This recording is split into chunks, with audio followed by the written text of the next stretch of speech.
सगरी जेठ आषाढ़ बीत गए। हाँ। बारिश के कोनो योग नहीं के करे जा। तो हम क्या करें? हाय देखो बड़ा मुश्किल से बरखा भइल बा तनी सा। चल तू ना खेतवा रोपा। तो सुना हमसे तो हर रोपनी पैना है। अरे मान जाना ये हमर धनिया। सुन चलो हो धनी तनी करे रोपनिया।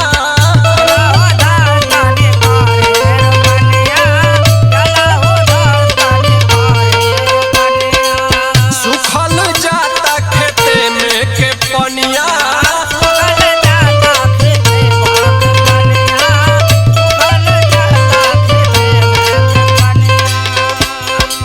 चलो हो धनी तनी करे रोपनिया।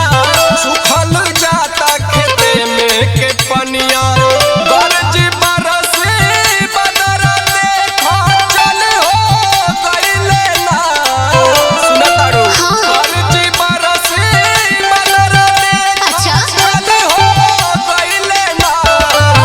तो सुनो कि कजरी बेटी गइल नीर मोहिया।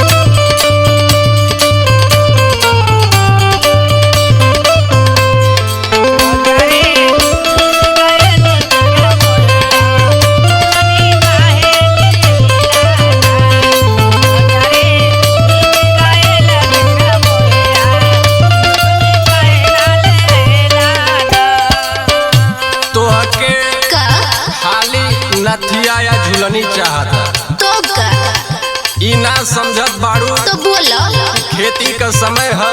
अच्छा खेती कसहू हो जा। अरे मान जा गुस्सा जन कर। चल न चल अब पियड़ में रनिया।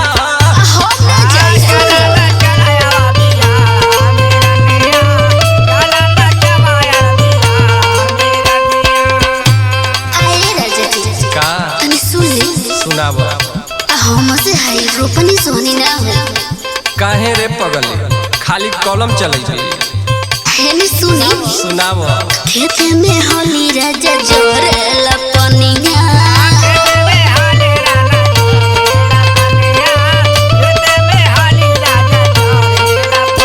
हाँ सही कहत बाड़ू। तो कहो हार गोड़ जरूर जरी। तो ई तो बटले बा। बतावा बोलो नथुनी चाही कि ना चाही। अच्छा हमें करे चलो रोपनी करे तो अकेले आई ब्रांडेड नथुनिया।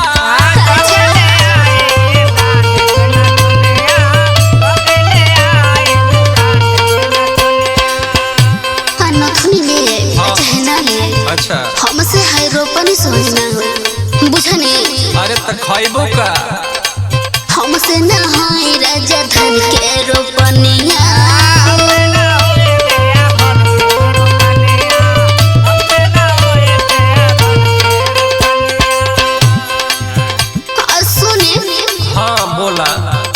अरे वो हर साली है बड़ा कोके का हम भुला जाए। अरे ना हो रौरी है आदत पसंद ना है। ऐसे ना बोल पगली। कहल वादाई रहदा सोभे भुलाई हो गइल ना। अच्छा कहल वादाई रहदा सोभे भुलाई हो गइल ना। कि कजरी बेटी गइल नेर मोहिया।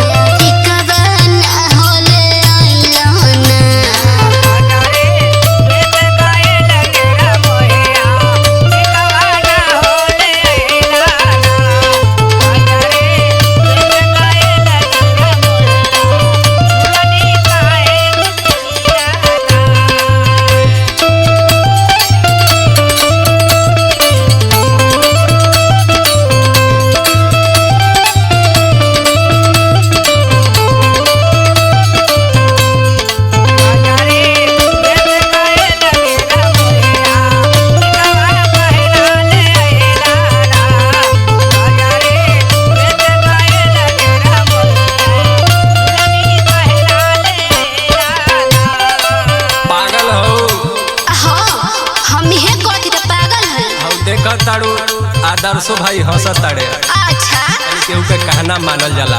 एह बारी तो के पक्का नथिया लिया दे। रउआ इहे कहिला मानी लगबरो के तानी बचनिया। हम ना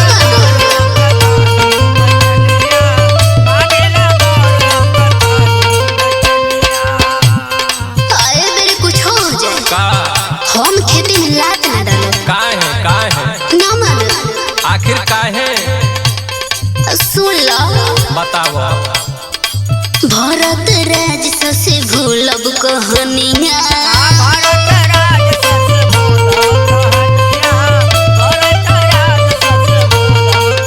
हेने सुना कहो ए बारी बोलो हर जवन इच्छा बा सब पूरा कर देबे करे जा। अच्छा टिका वाले बुकी बिछिया ये रनिया।